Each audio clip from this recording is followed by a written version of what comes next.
कब laughing clubs खुलती है? जब लोग हंसना भूल जाते तो फिर डॉक्टर्स रिकमेंड करते कि हंसना सीखो। जब लोग मीठा बोलना भूल जाते तब रिमाइंडर देना होता है। और त्योहार जागृति के लिए है, या यूं कहें कि प्रॉब्लम सॉल्विंग, समस्या को सुलझाने के लिए एक त्योहार। क्योंकि जब भी देखा जाता है कि लोग कुछ बातें भूल रहे हैं, जीवन के किसी पहलू पर काम नहीं हो रहा, तो एक त्योहार बनाया जाता है उस पहलू पर प्रकाश डालने के लिए, उसका महत्व बताने के लिए। अगर आपसे सवाल पूछा जाए कि मकर संक्रांति किस पहलू पर प्रकाश डालने के लिए रखी गई है, तो क्या जवाब आ सकता है? क्योंकि ये समझने के लिए आपको देखना पड़ेगा कि लोग क्या करते हैं मकर संक्रांति के दिन, कौन सा कर्मकांड करते हैं, फिर बात पकड़ में आएगी कौन सा पहलू इससे प्रकाश में आता है। और एक दिन के लिए कोई उस पहलू पर काम करे तो इतना स्वाद आ सकता है कि फिर पूरे साल भर उसकी याद रहे। पर्पस यही है, एक दिन तो कोई इंटेंशन रखे। कोई पर्सन रोज ही झगड़ता है तो खुद से तो कभी इंटेंशन रखता नहीं है कि एक दिन में झगड़ा नहीं करके देखता हूं। तो कोई बहाना आता है कि देखो मकर संक्रांति, एक दिन पहले बिल्कुल नहीं झगड़ना होता, अगर झगड़े तो साल भर झगड़े हो गए, इस दिन पर अगर झगड़े तो साल भर झगड़े। तो उस डर की वजह से या कर्मकांड है उस वजह से तो वो प्रयोग करेगा, और सफल हुए तो लगेगा अरे ये इतना अच्छा है, सुंदर है, फिर हम ये क्यों नहीं करते हमेशा। तो एक पहलू इंसानी रिश्तों के बीच में जो दरारें आती है, मनमुटाव होता है और लोग उनको वस्तुएं समझने लग जाते हैं, तो इस त्योहार के बहाने कुछ हो सकता है। क्या हो सकता है कि बच्चे हैं, किशोर अवस्था के लोग हैं और बड़े बुजुर्ग हैं, तीन तरह के लोग हर घर में, हर मोहल्ले में, हर ऑफिस में। तो बताया गया किशोर अवस्था में जो लोग हैं उनको कहा गया तुम बड़ों को आदर दो। अब त्योहार है तो विशेष तरह से आदर देना होगा, मन में न होते हुए भी करना होगा त्योहार के बहाने, तो वो आदर देंगे। जब भी आदर देते हैं तो आशीर्वाद मिलता है, न सिर्फ आशीर्वाद मिलता है, रिश्ता जुड़ता भी है। कोई आपके लिए शुभचिंतक बन जाता है, अरे ये इंसान आदर दे रहा है तो इसके लिए कुछ किया जाए। कि इंसान जहां पर अहंकार है, ईगो है, जहां पर जब तक कोई इस तरह बात नहीं करता तब तक सामने वाला उसके लिए करना नहीं चाहता कुछ। तो इंसानी स्वभाव को समझते हुए कुछ बातें बनाई गई कि जो किशोर अवस्था का इंसान है वो अपने से बड़े को आदर देगा, बड़े फिर बच्चे को आदर देंगे। वो एक ऐसा दिन होता है जब बच्चों को बड़ों के द्वारा आदर दिया जाता है, वरना रिश्तों में कुछ बातें कभी होती ही नहीं। अगर ऐसा त्योहार नहीं हो तो वो होती नहीं। तो बड़े फिर बच्चों को आदर देते हैं, जिनको कभी आदर नहीं दिया जाता, जिनको हमेशा ऑर्डर दिया जाता है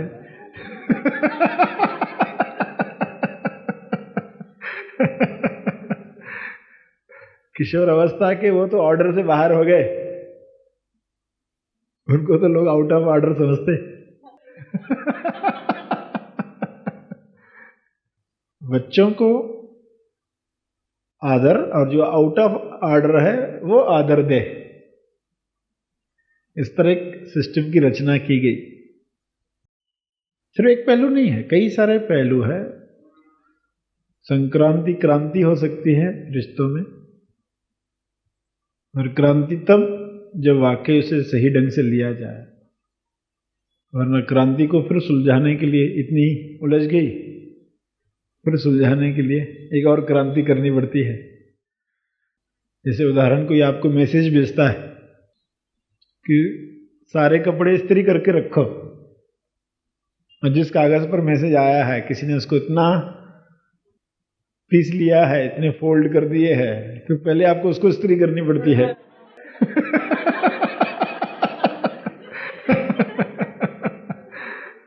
मैसेज पढ़ना है तो कैसे पढ़ेंगे? उसको सीधा करेंगे, इस्त्री घुमाएंगे, कहीं से गीला हो गया, कहीं तेल लग गया है, तब जाके वो पढ़ने के लायक होता है। तो जो मैसेज है पहले उसको इस्त्री की आवश्यकता, जो क्रांति है पहले उसको ही सुलझाने की आवश्यकता। तो मकर संक्रांति जनवरी में है तो मकर शब्द आ गया। मकर राशि के लोग होते हैं जनवरी में, तो मकर शब्द भी जोड़ दिया गया। एक याद कि कौन सा त्योहार कब मनाया जाता है, कई बार उसका रेफरेंस देना भी आवश्यक होता है कि ठंडी की सीजन है कि लोग गुड़ की चीज खाएंगे, स्वास्थ्य के लिए भी सही रहेगा। किसी ने खोज की कि कौन सी चीजें खाने से किस सीजन में फायदा होता है, मगर अगली जनरेशन में भी पहुंचे, आगे की जनरेशन में भी वो ज्ञान पहुंचे, तो किसी कर्मकांड के साथ जोड़कर रख दिया जाता है। उस कर्मकांड की वजह से लोग उस चीज का इस्तेमाल करेंगे, और खाने के साथ तो बॉडी बताती है कि हाँ इसकी आवश्यकता है। और कम से कम कुछ ऐसे थिंकर्स उन कर्मकांड्स को फिर से देखेंगे तो वो असली अर्थ ढूंढ पाएंगे, असली अर्थ वो पकड़ पाएंगे। तो कैरियर बनाया गया जिसके ऊपर चीज रखी गई और आगे भेज दिया गया। साइकिल का कैरियर आप जानते हैं ना, साइकिल होता है, पीछे एक कैरियर होता है जिस पर हम कोई चीज रखते हैं, बांध देते हैं और साइकिल भेज देते हैं। तो कर्मकांड क्या है? कैरियर। उसके ऊपर चीज रखो और भेज दो, और कर्मकांड की वजह से लोग उसको फॉलो करेंगे, आदर देंगे, रिश्तों में फिर से सुधार होगा, फिर से लोगों को मीठा बोलने का विचार आएगा, एक दिन का इंटेंशन बड़ा काम करेगा, लगेगा फिर हमेशा ऐसे क्यों नहीं बात करें। टीजीएफ में कहा जाता है नेमी सारखे बोला, यानी टीजीएफ में लोग पहले ही प्रेम प्यार से रहते हैं तो जैसे बोल रहे हैं वैसे ही कंटिन्यू करें, जस्ट कंटिन्यू।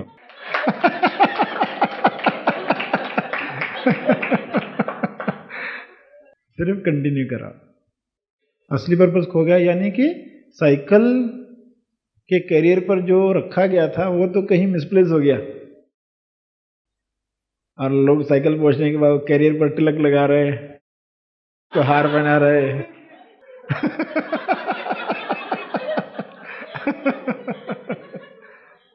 ये क्या कर रहे? ये कैरियर बहुत इंपॉर्टेंट है, इससे ये होता है वो होता है। अरे वो इसलिए होता है क्योंकि उस पर कुछ आता है, कोई पार्सल होता है उस पर। वो पार्सल किधर है? अरे इस पर तो हमने सोचा ही नहीं। पार्सल खोलना था, वो खोल के जो आनंद आता था उस वजह से तुम हार डालते थे। जिन लोगों को पार्सल मिला उन्होंने हार डाले थे, इसलिए तुमको ये इंफॉर्मेशन मिली, मगर तुम तो बिना पार्सल के भी हार डाल रहे हो।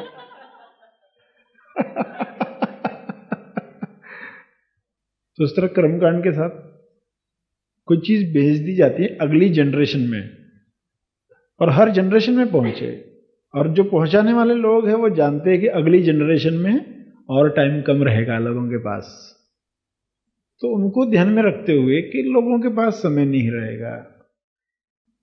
और जब बनाया गया तब तो रिकॉर्डिंग सिस्टम भी नहीं था, और अच्छा है फेस्टिवल जो बनाया गया, ये तो बड़ा पर्पस सॉल्व करता है।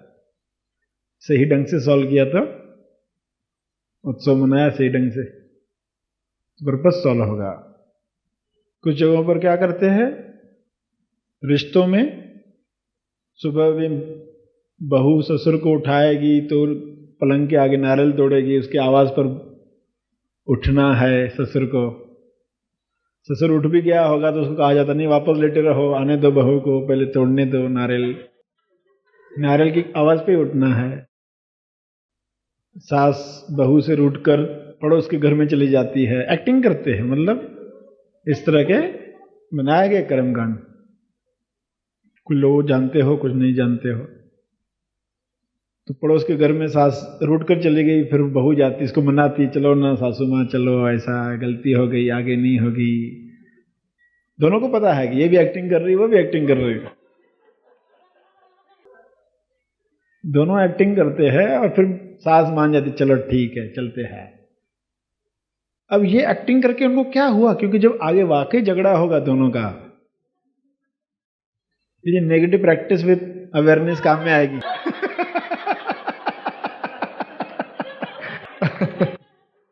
Negative practice with awareness.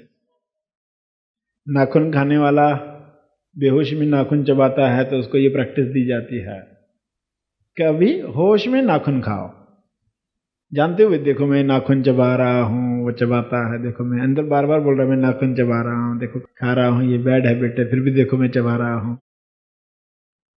ऐसा जब वो प्रैक्टिस कर लेता है, फिर क्या होता है, जब बेहोशी में उसका हाथ जाता है तो वो सीन याद आ जाती है ऑटोमेटिक, फिर वो हाथ नीचे कर देता है। Negative practice with awareness. अब इन दोनों ने झगड़े की एक्टिंग की है, जब वाकई झगड़ा होगा तो वो याद आएगा, उनको हंसी आएगी अंदर से।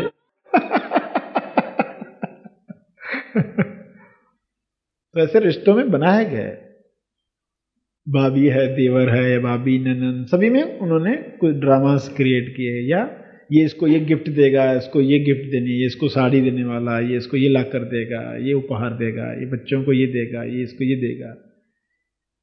तो ये सबसे वो फिर से प्लेटफॉर्म तैयार किया जा रहा है, एक प्लेटफॉर्म तैयार हो जाए, सभी लोग जहां जहां पर दरारें आ गई है उसकी मरम्मत हो जाए, रफू हो जाए।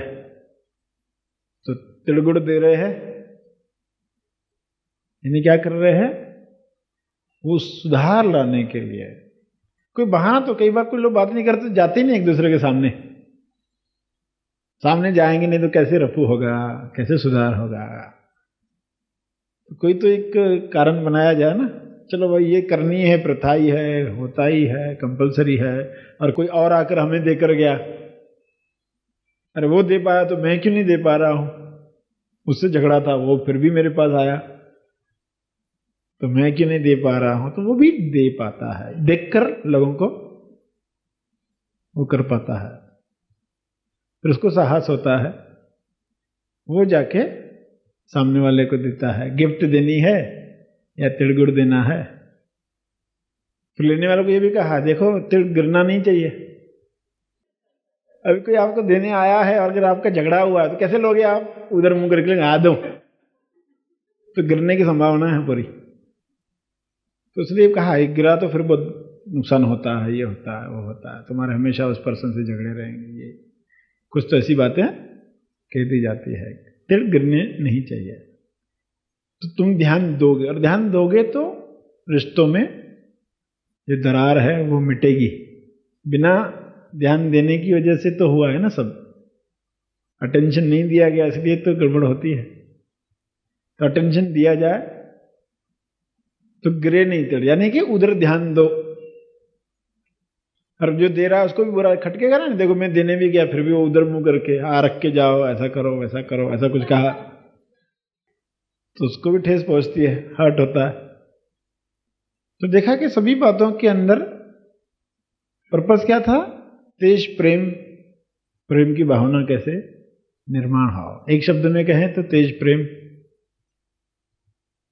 या रिश्तों का दिन कहे, सभी रिश्ते, और हर एक में कर्मकांड बनाए, इसमें इसको ये करना चाहिए, इसको ये करना चाहिए, बच्चों को ये, किशोर को ये, वृद्ध को ये, ससुर को ये, सास को ये, बहू को ये, देवर को ये, और उपहार में ये देना चाहिए, ये देना चाहिए, एक दिन पहले क्या करना चाहिए, क्यों नहीं झगड़ना चाहिए, क्या इंटेंशन रखना चाहिए, कौन सी सब्जी बनानी चाहिए, सभी को मिक्स करके बनाना चाहिए। कुछ लोग कुछ सब्जियां खाते ही नहीं है, जब तक ऐसा कोई बहाना क्रिएट ना हो तब तक तो खाते ही नहीं। एक बार अनुमान घुस गया इंसान के अंदर, ये सब्जी बुरी, कभी ट्राई नहीं करता। तो कुछ बनाया गया ताकि एक प्रयोग तो हो जाए, प्रयोग करने के बाद पता चलता है अरे जैसे हम सोच रहे थे वैसा नहीं है, सामने लोग जितना बुरा समझ रहे थे उतना नहीं है। उसने भी हमको रेस्पेक्ट दी, हमने रेस्पेक्ट दी तो उसने भी दी, क्योंकि त्योहार है तो फिर कंपलसरी हो जाता ना। तो लोग उतने बुरे नहीं जितने हम सोच रहे, लोग अच्छे हैं। विचार में परिवर्तन तो है ना, क्योंकि विचार में परिवर्तन आना ही तो फाउंडेशन है, बुनियाद है वो। तो सब बातें सुनिए आपने, और बहुत सारे कर्मकांड बताए गए, आपको भी याद आएंगे, हमारे यहाँ ऐसा करते, हमारे वहाँ ऐसा करते। तो उसके पीछे क्या अर्थ है वह भी पकड़ में आएगा। गुजरात की तरफ वो पतंग उड़ाएंगे, जिसने पहली बार पतंग उड़ाई होगी तो क्या सोचकर उड़ाई होगी? क्या मनोरंजन के लिए? मजा आता है, पतंग उड़ाया तो मजा आता है, ऐसा था उसके अंदर? ऐसा नहीं था। तो जब भी आप इस तरह के कुछ कार्य कर रहे होते, त्योहार मना रहे होते हैं, तो क्यों मना रहे हैं? कोई तो सोचे। थिंकर्स सोचते हैं, जो बनाते हैं इस तरह के त्योहार वो सोचते हैं, और सोचने के बाद वो ये सोचते हैं कि आगे लोग नहीं सोचेंगे। सोचने के बाद पता चलता है कि इतनी गहराई में कौन कहां सोचने वाला है। सोचने के बाद वो यही सोचेगा कि इतना गहराई में कौन कहां सोचने वाला है। लोगों को आवश्यकता लगती नहीं है सोचने की, और दिन ब दिन समय कम होते जाएगा और तरह की समस्याएं बढ़ती जाएगी, मन के और मनोरंजन में इंसान उलझते जाएगा, तो कौन कहां सोचेगा? तो थिंकर्स जब तैयार होता है तो वो ये थिंक करता है कि लोग थिंक नहीं करेंगे, लोग नहीं सोचेंगे, क्योंकि वो सोचने के लिए ये सब रिक्वायरमेंट है, वो कहां लोग पूरी करेंगे। चीज प्राप्त करने के बाद आपको दिखाई देने लगता है कि लोगों के पास वो चीज नहीं है। जैसे आपने कैप पहनी, टोपी पहनी, तो आपको दिखाई देने लगी इन लोगों के पास नहीं है। आपने भी नहीं पहनी तो आपको कहां विचार आएगा कि इनके पास टोपी नहीं है?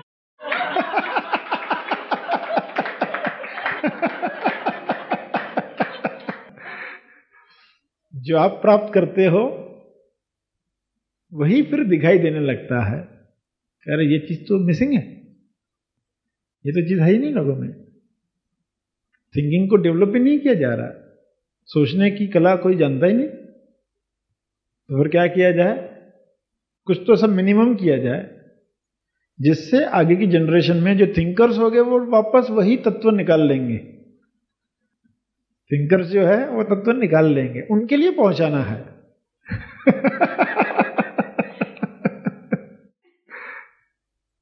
फिर वो आगे पास करेंगे। तो जब भी कोई चीज देखो तो अपने आप से पूछो, भाई ये स्टार्ट जिसने की रहेगी उसने क्या सोचा होगा?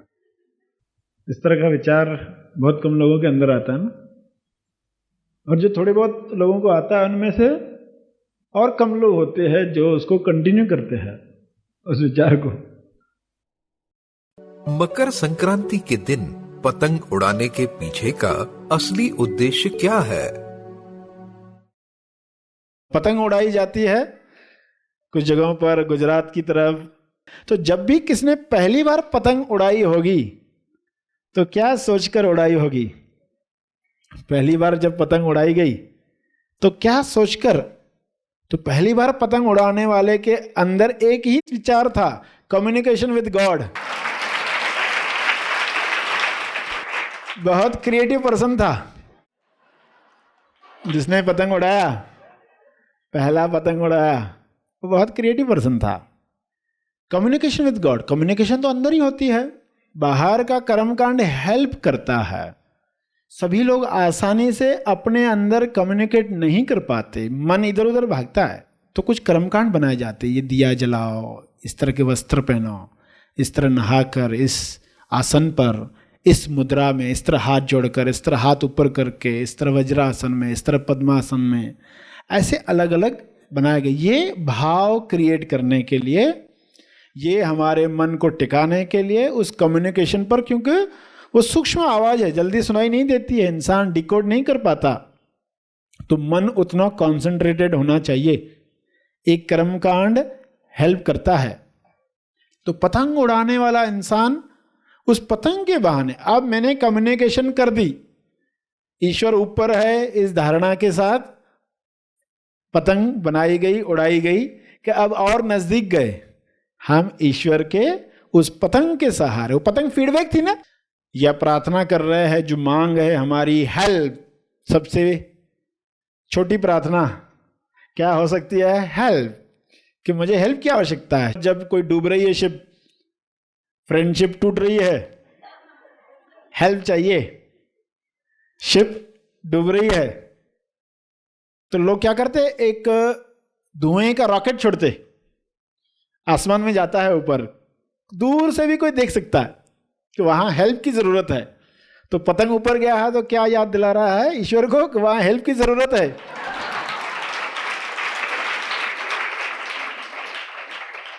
पतंग उड़ाने से ऐसा हो जाएगा अगर फेथ है, क्योंकि विश्वास बड़ा काम करता है। जिसने पहली बार पतंग, इस विश्वास के साथ पतंग उड़ाई कि ये कम्युनिकेशन, ये मैंने किया, यानी अंदर से फेथ रिलीज हुआ, विश्वास प्रकट होना चाहिए। प्रकट करने के लिए बाहर के कर्मकांड बनाए गए कि अब मैंने पतंग उड़ाई है, यानी मैंने कम्युनिकेट कर दिया, अब जो होना है उधर से होना है, अब निश्चिंत होकर बैठना है। हमने अपना पार्ट प्ले कर दिया, हमारा रोल खत्म हुआ, हमने प्रार्थना कर दी, अब बाकी वहां से जो होना है उसका काम है, तो पर्सन निश्चिंत हो सकता है। तो बाहर के सारे कर्मकांड आज आपको बताए, मकर संक्रांति के दिन ये सब होता है और उसका फायदा लिया जाए, और फायदा लिया जाएगा। सभी लोग उस अंडरस्टैंडिंग से जिएंगे तो मिलेंगे तो ये नहीं कहेंगे तिड़गुड़ गया आणी गोड़ गोड़ बोला, फिर वो क्या कहने वाले हैं? तिड़गुड़ गया आणी नेमी सारखे बोला। हमारे जीवन में सब सुख समृद्धि प्रेम आ जाए, ये शुभकामना आप सबके लिए रखते हैं। आप सबको शुभेच्छा, हैप्पी थॉट्स। क्या आप एक पूरा दिन तनाव मुक्त, चिंता मुक्त जीना चाहते हैं? क्या आप एक पूरा दिन भय मुक्त, दुख मुक्त जीना चाहते हैं? क्या आप सहजता से ध्यान में निर्विचार अवस्था प्राप्त करना चाहते हैं? क्या आप जीवन का अंतिम सत्य प्राप्त करना चाहते हैं? जी हाँ, यह संभव है। तेज ज्ञान के प्रकाश में सर श्री की शिक्षाओं पर आधारित महा आसमानी परम ज्ञान शिविर में सत्य क्या होता है, अध्यात्म क्या होता है, मुझे जो अंदर की भावना जागरूक हो रही थी, मुझे वो अंतिम सत्य यहाँ पे मिल गया सर। पाया कि अध्यात्म कितना आसान है, वो क्या होता है उसका अनुभव कर रहा हूँ। मैं, मेरे पापा, मेरी मम्मा, मेरे भाई चारों आए हैं, और आने के बाद 2 ही दिन में मैं अंतर्मुख हो गया। 5 साल से मैं डिप्रेशन में थी। मैं जब भी प्रॉब्लम में होती हूँ, मैं आपकी क्लिप सुनती हूँ और अपने आप को बहुत पॉजिटिव महसूस करती हूँ। ये शिविर करने के बाद मुझे लगता है मैं 70% ध्यान कर पा रहा हूँ। लोगों को कितने कितने वर्ष लग जाते हैं ये साधना करने में, आपने ऐसे ही दे दी। आपको कोटि कोटि धन्यवाद। महा आसमानी परम ज्ञान शिविर हर इंसान के जीवन का लक्ष्य हो, क्योंकि यह शिविर भूतकाल के बोझ एवं भविष्य की चिंता से आजाद कर वर्तमान में आनंदित रहना सिखाता है। विचारों के परे निर्विचार अवस्था प्राप्त करने की और सहजता से ध्यान करने की कला भेंट करता है। मैं कौन हूँ? मैं पृथ्वी पर क्यों आया हूँ? मोक्ष यानी क्या? कैसे प्राप्त करें मोक्ष? यदि यह सवाल आपके अंदर है तो महा आसमानी परम ज्ञान शिविर उसका जवाब है। आगामी महा आसमानी परम ज्ञान शिविर में अपना स्थान आरक्षित करने के लिए संपर्क करें।